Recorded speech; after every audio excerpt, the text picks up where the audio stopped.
वृंदावन में यमुना नदी में स्टीमर पलटने से हुए दर्दनाक हादसे से 16 लोगों की मौत के बाद अब प्रशासन की नींद टूटी है। सवाल उठ रहे हैं कि आखिर इतने बड़े हादसे के बाद ही क्यों जागा प्रशासन और क्या अब भी जिम्मेदारी तय होगी।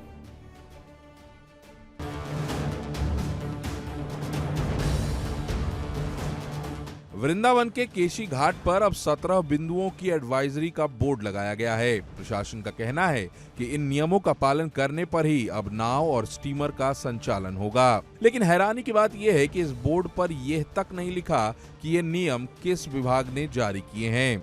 ऐसे में सवाल उठ रहे हैं कि क्या अब भी कोई जिम्मेदारी लेने को तैयार नहीं है। स्थानीय लोगों का आरोप है कि सालों से यमुना में बिना रजिस्ट्रेशन के नाव और स्टीमर चलते रहे, लेकिन प्रशासन ने कभी सख्ती नहीं दिखाई। हादसे के बाद नाविकों और पीडब्ल्यूडी ठेकेदार पर कार्रवाई जरूर हुई है, लेकिन अब तक किसी जिम्मेदार अधिकारी पर कोई कार्रवाई नहीं हुई। इससे पूरे मामले को दबाने की कोशिश के आरोप भी लग रहे हैं। नगर निगम क्षेत्र में नगर आयुक्त महोदय के द्वारा और पूरे जो पूरा ये और भी क्षेत्र है, देहात का क्षेत्र है, उसमें उप जिलाधिकारियों के माध्यम से तहसील स्तरीय नाविक और जो ये कार्य करते हैं नाव चलाने का, उनको उनके कल्याण का, उनके वेलफेयर का एक कमेटी ऑलरेडी गठित थी, जिसको फिर से समीक्षा करके सक्रिय किया जा रहा है। जितने घाट हैं वहाँ बड़े बड़े शब्दों में क्या करें क्या ना करें।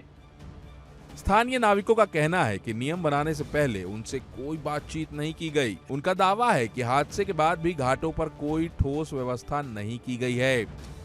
नाविकों ने यह भी बताया कि फिलहाल यमुना में नाव और स्टीमर संचालन बंद कर दिया गया है, जिससे उन परिवारों के सामने रोजी रोटी का संकट खड़ा हो गया है जो इसी पर निर्भर थे। वहीं नाविकों ने स्टीमर चालक पर की गई कार्रवाई को भी गलत बताया है। उनका कहना है कि चालक ने खुद 5 लोगों की जान बचाई थी और उसकी कोई लापरवाही नहीं थी।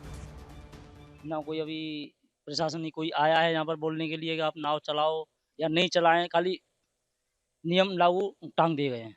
नियम टांग दिए गए हैं। उस दिन की घटना के बारे में आपसे जानेंगे कि उस दिन सबसे पहले कौन पहुंचा था जब घटना? ये जैसे कि आपकी नाव डूबी थी, जब पता पड़ा हम लोगों को, तो नाव वाले जैसे भी पता पड़ा तुरंत वहाँ पहुंचे हैं। हम भी यहाँ पे ढकेल लगा रहे थे, अपना सामान छोड़ के ढकेल छोड़ कर पहुंचे हैं। 2 व्यक्ति को हमने निकाला है वहाँ से। 2 व्यक्ति को आपने निकाला, मतलब कि और प्रशासन कितनी देर बाद पहुंचा? प्रशासन आपका 45 मिनट बाद पहुंचा है। 45 से 2 घंटे करीब लगे हैं। यहाँ पे कोई व्यवस्था ही नहीं है। वहाँ दूर से आते हैं, जब तक यहाँ क्या रहेगा। अगर हम लोग ही ना होंगे, यहाँ पे नौका वाले नहीं होंगे तो कौन बचाएगा यहाँ बताइए। और यहाँ पे अभी नौका वालों को गोताखोर भी हैं, उनके पास में कोई ढंग से कोई व्यवस्था भी नहीं है, कांटे भी नहीं है ढंग से, ना कोई जैकेट वगैरह कोई ऐसा कुछ है ही नहीं है अभी। फिलहाल सबसे बड़ा सवाल यही है, क्या इस हादसे से सबक लिया जाएगा या फिर जिम्मेदारी से बचने का खेल यूं ही चलता रहेगा। ये गाइडलाइन जमीनी स्तर पर कितना काम करती है, अभी भी घाटों पर सुरक्षा के कितने इंतजामात है, क्या यहाँ पर पुलिस के पिकेट की नियुक्ति की गई है, यहाँ समय समय पर पुलिस का भ्रमण रहता है नहीं रहता। जिस तरह से उन्होंने बताया कि कभी कभी पुलिस घूमती है, नहीं तो अमूमन यहाँ पर पुलिस जो है नहीं रहती है।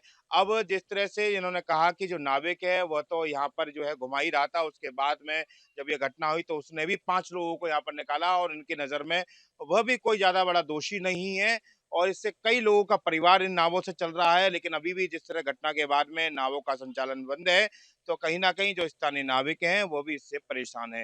India daily, Mathura Vrindavan. देखिए इंडिया डेली 24/7 अब आपकी स्मार्ट टीवी पर। इंडिया डेली मौजूद है सभी डिजिटल प्लेटफॉर्म पर लाइव और लगातार। इंडिया डेली 24/7 हर दिन राष्ट्र को समर्पित।